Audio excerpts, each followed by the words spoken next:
습니다. 할렐루야. 오늘 예배 참여하신 모든 성도님들의 삶과 가정마다 하나님의 크신 은혜와 평강이 함께 하시기를 주님의 이름으로 축원합니다. 오늘 수요 치유의 신학의 제목은 진정한 감사가 가져온 완전한 치유입니다. 본문은 누가복음 17장 11절부터 19절까지입니다. 저는 일성교구를 담당하고 있는 박범규 목사입니다. 1860년 9월 8일 미국의 미시건 호수에서 385명이 탑승한 유람선 한 척이 암초에 부딪혀서 침몰하는 대형 사고가 생기게 됩니다. 배 안에 타고 있던 287명이 호수에 빠져 죽을 위기에 처해 있었습니다. 그런데 당시 대학생이었던 한 수영 선수인 에드워드 스펜서가 온 힘을 다하여 17명을 구출한 기적 같은 일이 일어납니다. 연일 언론에서 자신의 목숨을 아끼지 않고 다른 사람들을 구한 그의 영웅적인 행동을 대서 특필하게 됩니다.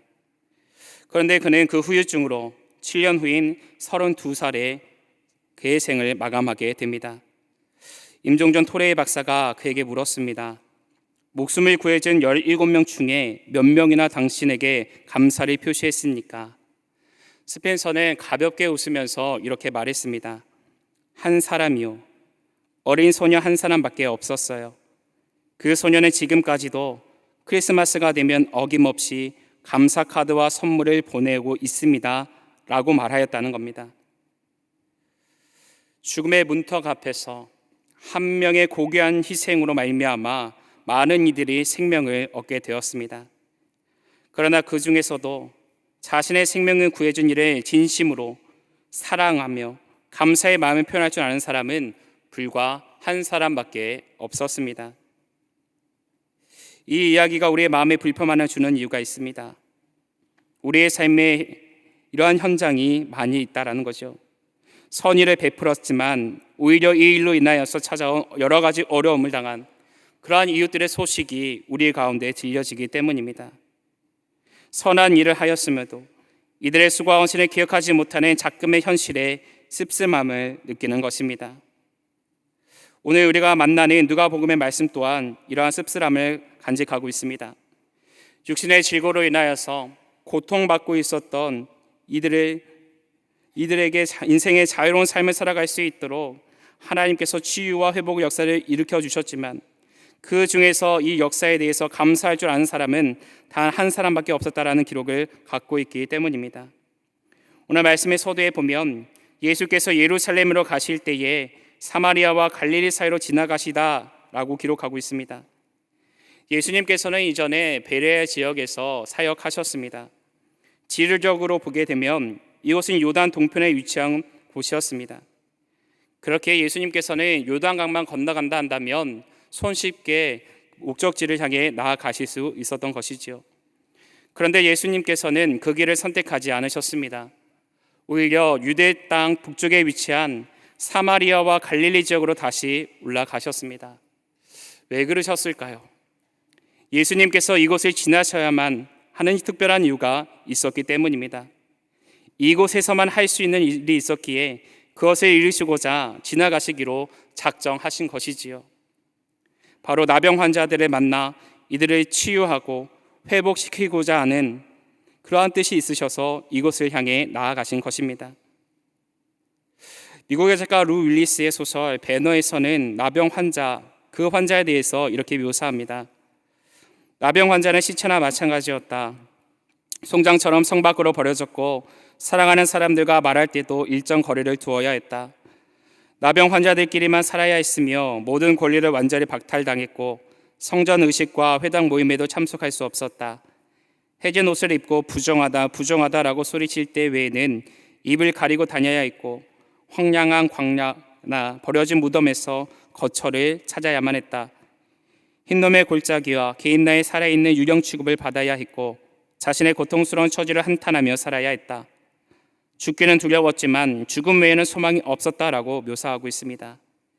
또 나병 환자들을 치료하기 위해 봉사했던 폴 브랜드라는 사람은 우리 몸이 조금이라도 아픈 것을 느낄 수 있는 것에 감사하십시오라고 라는 말까지 하였습니다. 이처럼 나병은 통증을 느끼지 못하는 질병입니다. 그래서 뼈가 부러지거나 불에 대어도 통증을 느끼지 못하기 때문에 치료의 시기를 놓친다고 합니다. 그렇게 이들은 고통 속에서 살 수밖에 없었던 것이죠. 또한 이들은 사마리아와 갈릴리 사이에서 머물면서 원근 각처에서 나병을 얻어 모인 이들의 그룹을 형성하며 살아가게 됩니다. 발병으로 인하여서 공동체에서 살아갈 수 없게 되었기 때문입니다. 당시 율법에서는 나병을 부정한 것을 여겼지요. 나병 환자를 격리시키고 사람들이 있는 곳에는 가지 못하게 했습니다. 만약 길을 지나가다 하더라도 다른 사람들이 부지불식간에 접촉하는 일을 방지하고자 부정하다라는 말을 연호해야 했습니다.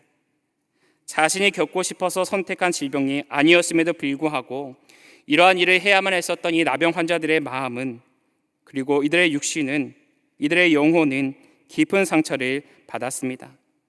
종교적으로나 사회적으로나 소외와 절망의 상태에 빠지게 되었지요. 살아있지만 죽은 것과 같은 삶을 살았던 이들이 바로 나병 환자였던 겁니다.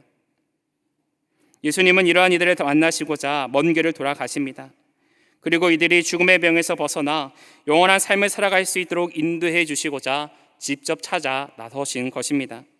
자신의 힘으로 도저히 이길 수 없을 것만 같은 고통의 자리에서 건져주시고자 이들이 있는 곳을 향해 나아가십니다. 그리고 만나 주십니다. 예수님이 자신들이 있는 곳에 지나다는 소식을 접한 나병 환자들이 본문 12절로 13절에서 이렇게 외칩니다. 한 마을에 들어가시니 나병 환자 10명이 예수를 만나 멀리 서서 소리를 높여 이르되 예수 선생님이여 우리를 불쌍히 여기소서 하거늘 이라고 기록합니다. 나병 환자들은 자신의 있는 아픔과 상처들에 대해서 예수님 앞에 고합니다. 이때 나병 환자들은 예수님을 향해서 예수 선생님이여 라고 외칩니다. 여기서 예수 선생님이여 라고 하는 것은 그저 예수님을 하나님 나라의 뜻을 가르치시는 선생님으로만 고백하는 외침이 아니었습니다. 예수님 최측근에 따르던 제자들과 같이 영적인 스승으로서의 선생님이라는 고백을 하였던 것이지요.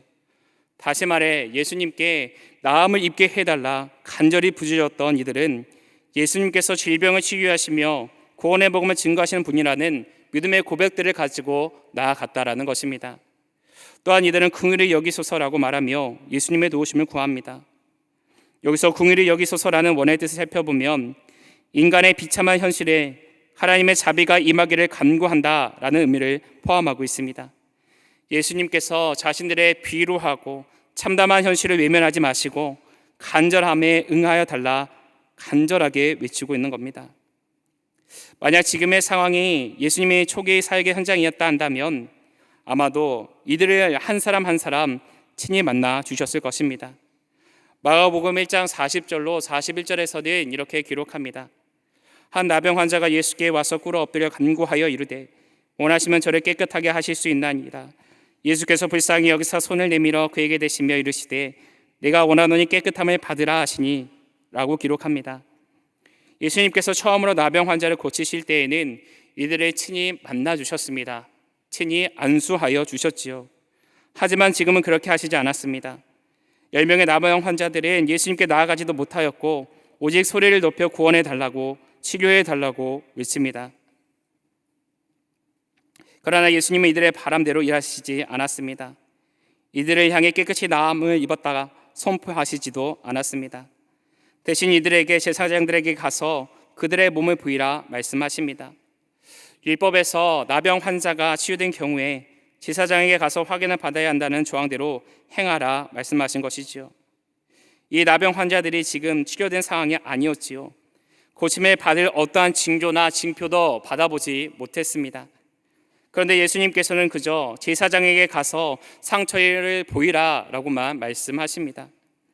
마치 마태복음 21장 22절에서 너희가 기도할 때 무엇이든지 믿고 구하는 것은 다 받으리라 하시는 그 하나님의 말씀처럼 그렇게 될 줄로 믿고 나아가라는 것입니다.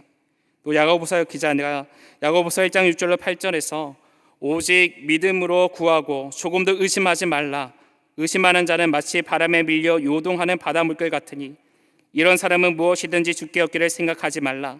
두 마음을 품어 모든 일에 정함이 없는 자로다 라고 말하고 있는 것처럼 마음속에 품은 소원의 제목들마다 하나님께서 반드시 이루어질 것이라는 고백을 가지고 나아가야 한다는 거죠. 이곳에 있었던 10명의 나병 환자들은 이러한 예수님의 말씀에 순종합니다. 예수님께서 명령하시니 그저 순종합니다. 그 누구도 만약 내가 낫지 않으면 어떡하지라는 생각을 갖지 않았습니다. 괜히 이렇게 제사장에 갔다가 호되게 혼나고 돌아오는 것은 아닌가라는 생각도 하지 않았습니다. 그저 철저하게 순종합니다. 그리고 그 10명이 모두 나음을 입게 되죠. 우리는 여기서 공통점을 발견할 수가 있습니다. 나음을 입었었던 나병 환자들은 모두 다 똑같은 상황이었다는 점입니다. 뿐만 아니라 이들 모두 예수님이 치료자 되심에 대해서도 알고 있었고 의심하지 않았습니다. 또 예수님의 말씀에 순종할 줄 아는 결단도 있었습니다. 하지만 이들의 끝은 첨예하게 다릅니다. 전혀 다른 결과를 가져오지요. 9명은 육신의 질병만 치료받게 됩니다. 그러나 나머지 1명은 육신의 질병뿐 아니라 영의 질병 또한 치료받게 됩니다. 무엇이 이렇게 끝이 다른 결과를 가져온 것일까요? 바로 감사할 줄 아는 마음이 있는 자만이 하나님으로부터 영과 육의 치료를 받게 되어지는 것을 우리는 말씀을 통해 알 수 있습니다. 바라기는 오늘 말씀을 통하여서 한 명의 나병 환자가 올려드리는 진정한 감사가 가져온 완전한 치유에는 어떠한 의미가 있는지에 대해서 함께 나누며 영적인 교훈을 찾고 기도의 제목을 얻는 저와 여러분이 되시기를 간절히 축원합니다. 첫째로 즉시 감사했습니다. 본문 14절로 15절입니다. 보시고 이르시되 가서 제사장들에게 너희 몸을 보이라 하셨더니 그들이 가다가 깨끗함을 받은지라. 그 중에 한 사람이 자기가 나은 것을 보고 큰 소리로 하나님께 영광을 돌리며 돌아와 라고 기록하고 있습니다. 10명 모두 예수님의 말씀에 따라 제사장에게 자신의 환부를 보이기 위해 떠납니다. 반드시 낫게 될 것이라는 확신을 가지고 떠난 것이지요. 이러한 고백 위에 놀라운 구원의 역사가 일어납니다. 이들의 병이 치료된 것이지요. 제사장에게 자신의 환부를 보이기 전 이미 나음을 입게 된 겁니다. 그런데 이 사실에 대해서 알아차린 사람은 오직 한 사람이었습니다. 바로 사마리아 사람이었지요. 우리가 잘 알고 있는 것처럼 사마리아 사람들은 아수르에 의해서 북이스라엘이 멸망한 후에 그곳에 이주해온 이방인과 함께 남아있었던 유대인 사이에 태어난 혼연인들입니다. 요즘과 같은 다문화 사회에서는 별 문제가 되지 않겠지만 당시 유대인들에게는 아주 심각한 문제였습니다. 유대인들은 사마리아 사람들이 피가 섞였다는 이유로, 이방인의 피가 섞였다는 이유만으로 그들을 이방인과 똑같이 취급하거나 이방인보다 더욱 부정한 사람으로 여겼습니다. 그래서 그들과 상종하지 않는 것은 물론이거니와 예루살렘 성전의 출입도 금지시켜 버립니다. 이처럼 사회적으로 가장 외면당하였던 사람이 바로 사마리아 사람이었지요. 가장 많은 아픔을 경험하고 있었을 이 사람만이 예수님께 돌아와 감사를 표현하고 있는 것입니다. 어떻게 이 사람은 이렇게 예수님께 돌아와서 감사함으로 영광 올려드릴 수 있었던 것일까요? 자신에게 임한 은혜가 너무나 놀라웠기 때문입니다. 자신에게 일어난 놀라운 일에 대해서 잠잠히 있을 수가 없어서 예수님께 다시금 돌아온 것입니다. 물론 다른 9명의 나병 환자들에게도 예수님께 돌아오지 못할 만한 특별한 이유가 있었을지도 모릅니다. 병이 나은 축복에 감사하지 않아서가 아니라 급한 일이 생겨서 찾아오지 못한 것일 수도 있습니다. 또 자신을 외면하고 핍박하고 괴롭혔던 이들을 찾아가서 응징하는 그 시간을 갖고자, 그 시간을 마치고 돌아오고자 하였을지도 모릅니다. 질병으로 인하여 만날 수 없었던 사랑하는 이들과의 만남을 이루고자 곧 달려 나아갈 수도 있습니다. 제사장에게 자신의 환부가 나았음을 확인받고 예수님께 돌아와 감사의 인사를 하려고 하였을지도 모릅니다. 문제는 이들의 삶의 문제로 인하여서, 생각이 분주함으로 인하여서 예수님께 감사하는 그 마음의 순위가 늦춰지게 되어졌다는 점입니다. 사랑하는 여러분, 저와 여러분도 이 나병 환자와 같습니다. 죄로 인하여 죽을 수밖에 없는 우리를 찾아와 주신 그 하나님의 은혜가 있었기에 지금 이 자리에 설 수 있는 것을 우리는 그 누구보다 잘 알고 있습니다. 하나님 보시기에, 사람들이 보기에 얼마나 부끄러운 모습이었는지를 다른 사람들은 몰라도 나 자신은 알고 있습니다.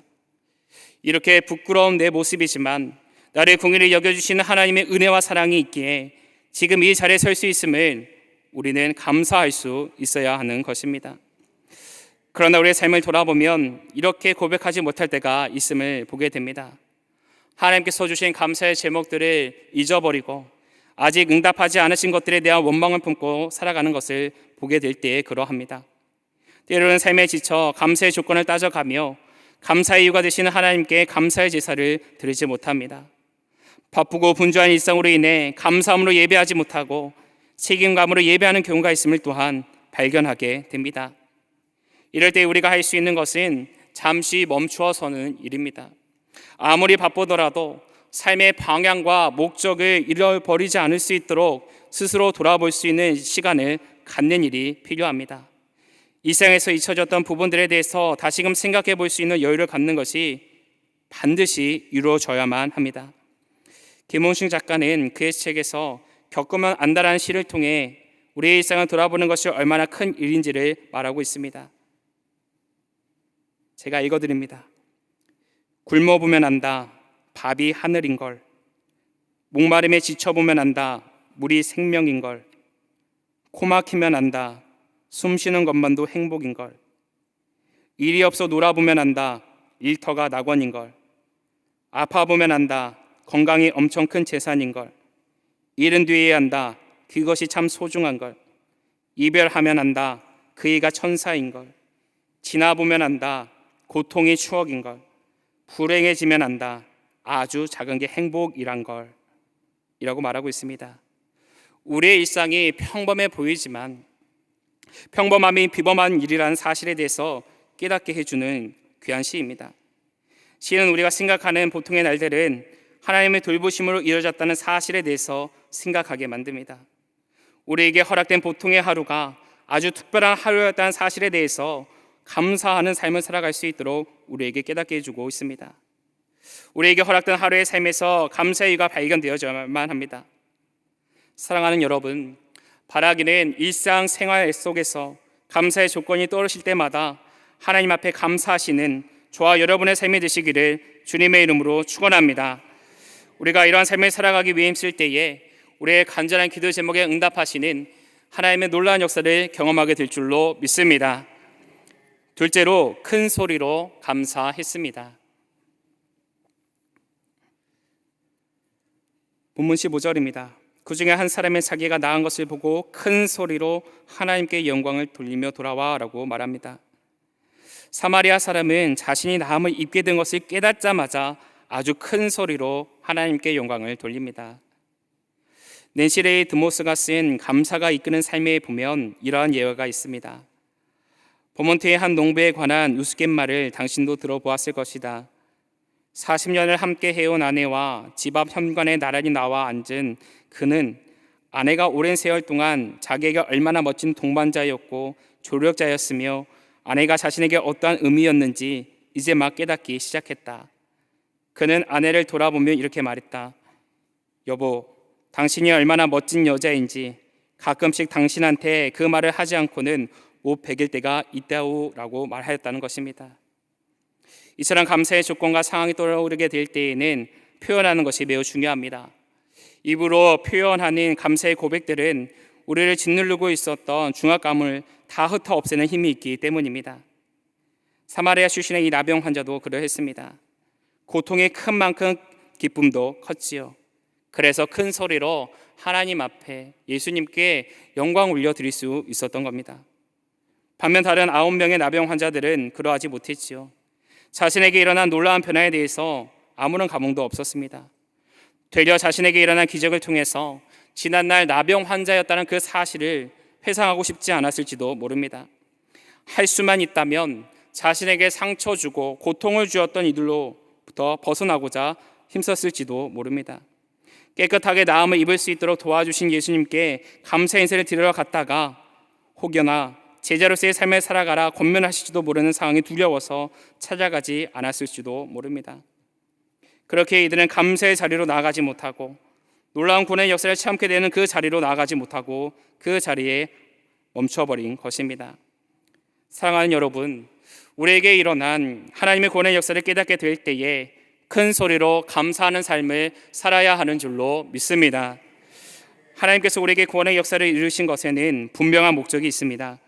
첫째는 우리를 영원한 심판에서 구원하여 하나님의 자녀로 만드시기 위함입니다. 둘째는 그 베푸신 구원의 진리를 전하는 사람들로 만들고자 은혜를 베푸신 것이지요. 그리고 마지막으로 그리스도를 통해 하나님께 영광 돌리며 감사 찬송케 하려는 목적으로 은혜를 베푸신 것입니다. 즉 하나님께서 10명의 나병 환자들을 치료하신 까닭에는 이들의 구원의 감격을 경험하게 될 뿐만 아니라 이 감격을 가지고 땅끝까지 이르러 복음을 전하는 이의 삶을 살아가게 하시고자 하는 하나님의 계획하심이 있었다라는 겁니다. 에베소서 1장 11절로 12절에 보면 모든 일을 그의 뜻의 결정대로 일하시는 이의 계획을 따라 우리가 예정을 입어 그 안에서 기업이 되었으니 이는 우리가 그리스도 안에서 전부터 바라던 그의 영광의 찬송이 되게 하려 하심이라 라고 말씀합니다. 하나님의 구원의 역사는 우리로 멈춰지는 것이 아니라 다른 이들에게도 증거되어야 함에 대해서 말씀하고 있는 것이지요. 바라기는 우리의 삶에 역사하신 하나님의 구원의 역사가 나만을 구원하는 것이 아니라 나를 통해 더욱 많은 이들을 구원하시기 위한 섭리임을 기억하시는 저와 여러분의 삶이 되시기를 주님의 이름으로 축원합니다. 우리가 이 사실에 대해서 잊지 않고 살아가게 될 때에 많은 영혼들을 주님께로 돌아오게 하는 거룩한 백성의 삶을 살아가게 되는 줄로 믿습니다. 끝으로 어려운 중에서도 감사했습니다. 본문 18절로 19절입니다. 이 이방인 외에는 하나님께 영광을 돌리러 돌아온 자가 없느냐 하시고 그에게 이르시되 일어나 가라 내 믿음이 너를 구원하였느니라 하시더라 라고 기록하고 있습니다. 나병 환자는 예수님을 통해 깨끗이 나음을 입게 되었습니다. 그의 인생을 괴롭히던 가장 큰 문제가 해결된 것이지요. 그러나 실제로 그의 삶에는 큰 변화가 일어나지 않았습니다. 오히려 큰 두려움이 찾아오게 됐지요. 이전엔 환자로 살았습니다. 하지만 이제는 건강한 사람이 되었습니다. 환자로서 어떻게 살아야 하는지에 대해서는 너무나 잘 알고 있었지만 건강한 사람으로 정상으로서는 어떻게 살아야 하는지 알 수 없는 현실을 마주하게 된 것입니다. 이제는 그를 불쌍히 여겨줄 사람도 없습니다. 더 이상 그를 도와줄 사람도 없었습니다. 스스로 세상과 부딪히며 살아야 하는 상황에 이른 것이지요. 모든 것이 불안정한 상황이었습니다. 그럼에도 불구하고 이 사마리아 출신 나병 환자는 예수님께 나와 감사의 인사를 드립니다. 자신에게 일어난 놀라운 역사는 예수님을 통해 일어난 일이라 확신하였기 때문입니다. 아직 9명의 나병 환자들은 자신들이 나았다는 그 사실조차 인식하지 못하고 있습니다. 그리고 그토록 가보고 싶던 고향 땅에 가보지도 못했습니다. 사랑하는 사람을 만나 지난날 고통받았던 날들에 대해서 위로받고 있지도 못합니다. 새로운 직장도 거할 처소도 구하지 못한 상황이죠. 먹을 음식도 입을 옷도 구하지 못한 상황입니다. 반면 사마리아 출신인 이 나병 환자는 이미 나음을 받았다는 사실에 대해서 깨닫게 됩니다. 꿈에도 그리던 고향을 향해 나아갈 수 있게 되었습니다. 사랑하는 사람을 만나 슬픔이 변하여 기쁨으로 되었던 그 사실을, 그 놀라운 역사를 나눌 수 있게 되었습니다. 새로운 직장도 구할 수 있게 되었고 몸을 쳐서도 먹을 음식과 입을 옷도 구할 수 있게 되었습니다. 필요에 따라 무엇이든지 구하여서 사용할 수 있는 자유로운 삶이 되었다는 겁니다. 이것이 그가 감사의 고백을 예수님께 드릴 수 있었던 까닭이었습니다. 9명의 나병 환자와 사마리아 출신의 나병 환자, 그 누구도 안정된 삶이 아니었습니다. 불안한 삶 그 자체였죠. 그럼에도 불구하고 사마리아 출신의 나병 환자는 감사의 고백을 예수님과 하나님 앞에 올려드립니다. 무엇이 이러한 차이를 만든 것입니까? 바로 깨달음의 깊이의 차이가 있었기 때문입니다. 영어에 생각하다라는 단어의 think를 조금만 바꾸면 감사하다라는 thanks로 바뀌게 됨을 볼 수 있습니다. 사랑하는 여러분, 하나님의 구원의 역사를 경험한 이들은 상황에 따라 감사하는 삶이 아니라 어떠한 상황 속에서도 감사하는 삶을 살아야 하는 줄로 믿습니다. 독일에 심한 기근이 들어왔을 때에 한 부자가 자기 마을 어린이들에게 매일 빵 하나씩이라도 공급해 주어야겠다라는 마음을 먹게 됩니다. 그래서 20여 명의 어린이에게 빵을 하나씩 갖고 가게 하면서 기근이 끝날 때까지 매일 그와 같이 하겠다 약속해 주었습니다. 아이들은 와하고 달려들어 서로 큰 빵을 갖기 위해 야단 법석을 떤 후에 주인에게도 인사 없이 가버렸습니다. 그런데 자기 순서가 오기를 조용히 기다리던 그레첸이라는 소녀는 아이들이 다 떠난 뒤에 빵그릇으로 다가가 찌그러진 작은 빵 하나를 집어들고는 기쁜 표정으로 주인의 어린에게 찾아가 고맙다라는 인사를 하고 가게 됩니다. 다음 날도 그리고 그 다음 날도 아이들은 전날과 다름없이 서로 큰 것을 가지려 아우성을 치다가 주인에게 인사도 없이 가버리곤 했습니다. 그러나 그레첸은 예외 없이 맨 나중까지 기다렸다가 남은 빵 하나만을 가지고 주인에게 감사하며 인사하며 가정으로 돌아갔습니다. 어느 날 집에 돌아온 그레첸이 어머니와 빵을 나눠 먹기 위해서 먼저 하나님께 감사 기도를 드리고 빵을 쪼갰을 때에 놀라운 일이 생겼습니다. 빵 속에서 50센트짜리 은화 6개가 나온 것이지요. 깜짝 놀란 어머니는 분명히 이것은 잘못된 것이다. 은화를 주인 어른에게 갖다 드려야 한다라고 말했습니다. 그레첸이 그 돈을 가지고 주인 어른을 찾아가 사실을 아뢰었더니 주인 어른이 이렇게 대답합니다. 그 돈은 틀림없는 내 것이란다. 그러나 그것은 감사할 줄 아는 마음씨 착한 내게 상으로 주려고 빵 속에 넣은 것이다 라고 말하였다는 것입니다. 한 어린아이의 진실된 감사의 고백이 빵을 나눠주던 어른에게 감동으로 다가왔고 그 일을 통하여 더 큰 것을 받았다는 사실을 우리는 발견하게 됩니다. 사마리아 출신 나병 환자 또한 자신의 병을 치료해 주신 하나님께 감사의 고백을 올려드렸습니다. 자신이 할 수 있는 최고의 방법으로 감사를 드렸지요. 그때 놀라운 일이 일어납니다. 19절입니다. 그에게 이르시되 일어나 가라, 내 믿음이 너를 구원하였느니라 하시더라 라고 말씀합니다. 나병 환자가 원하던 것은 병 고침을 받는 것이었습니다. 그런데 예수님은 이에게 병만을 치료해 주시는 것이 아니라 영원한 생명을 받아 누릴 수 있는 삶이 되도록 축복하여 주셨습니다. 이것이 진정한 감사를 드리는 이의 치유의 역사인 것입니다. 사랑하는 여러분, 바라기는 저와 여러분도 진정한 감사로 하나님께 나아가야 하는 줄로 믿습니다. 상황에 따라서 형편에 따라서 좌지우지되는 감사의 고백이 아니라 나를 구원하신 그 감격만으로도 감사할 줄 아는 삶을 살아가야만 합니다. 우리가 이러한 삶을 살아가게 될 때에 우리의 육신의 곤고함만이 해결되어지는 것이 아니라 우리의 영과 혼까지도 완전한 치유 회복을 경험하게 되는 것입니다. 바라기는 우리에게 주어진 삶의 자리에서 감사의 고백을 잃지 않으시는 저와 여러분의 삶이 되시기를 다시 한번 주님의 이름으로 축원합니다. 기도하시겠습니다. 은혜 하나님 감사드립니다. 수요치유의 신학으로 모이게 하시고 진정한 감사가 가져온 완전한 치유에 대해서 다시금 깨닫는 시간을 주시니 감사합니다. 죄로 인해 죽었던 우리를 예수 그리스도의 보혈로 살리신 구원의 감격을 잃어버리지 않게 하시고 매 순간 삶의 자리 가운데 감사의 고백이 넘쳐나는 삶을 살아갈 수 있도록 역사하여 주시옵소서.